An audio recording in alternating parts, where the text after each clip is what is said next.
Well, I do try and think of it as little as possible, it's fair to say. It was just incredibly fraught then because what we were doing was quite unprecedented, both globally and historically. So I think it was unnerving. It was one of the most frightening times of my life, actually. And did you know you were right, or did you think I'm flying blind here and praying? I think at the time you have to have conviction, and in particular carry your team with conviction, carry the team in government with the knowledge that you are doing the right thing, and be more private with your doubts. How much influence do you believe the crash 10 years ago had on the politics we are seeing today? In one sense, what we are seeing today is a direct result of the financial crisis and the recession that followed it, because recessions that follow financial crises, particularly if they are as a result of excess credit, can be deeper and longer than recessions caused by other factors.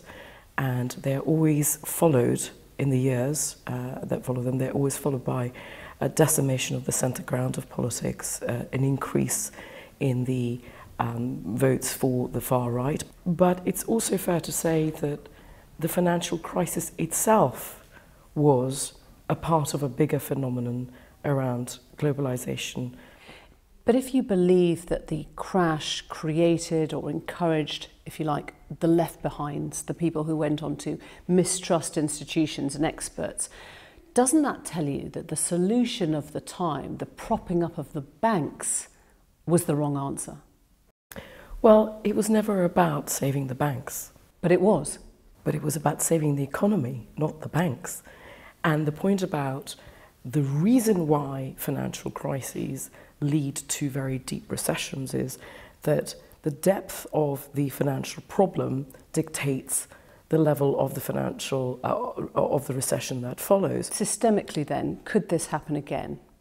We should never assume that a bank is fail-safe. It is not intended for all businesses to be permanently the same, permanently safe all of the time.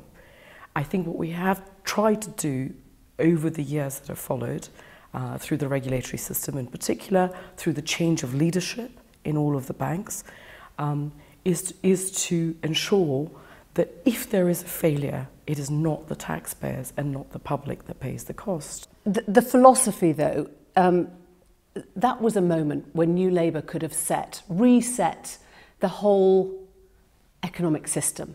You could have said there is a tendency to prioritise the South, London over the North. There is a tendency to prioritise financial sectors over other industries. There is an unhappiness at the inequality. There is an unhappiness at these people, the villains, the rogues that seem to have created this mess, not being punished. Do you regret that Labour didn't do more to just recalibrate at that point?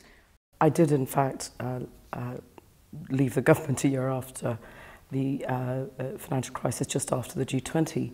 But it's not that globalisation is good or bad. It's how we manage its forces. And we didn't manage some of the forces very well, and that led in part to the financial crisis. What we've now seen is an additional element of the level of substitution of jobs through automation, through 3D printing, through the rise of a new generation of robots, through algorithms. We have to deal with the issue of the fact that this type of technology, which could be an enormous force for good, is also not creating jobs. We have 5 big technology companies. They're all American. They have the most amazing global reach, more than any public or private institution. They don't create many jobs. Their taxation level seems to be lower than other corporates. They are natural monopolies, and they use content from other people. And this is content that is owned by people and by individuals. Is one of the solutions that we give people ownership of their own data, in the way we talked about how property rights would create a whole degree of entrepreneurship. Should we give people, as a way of their own wealth, their data? So we have to find a new social accommodation, a new social contract with people about how they're going to benefit. Dr. Vadera, thank you.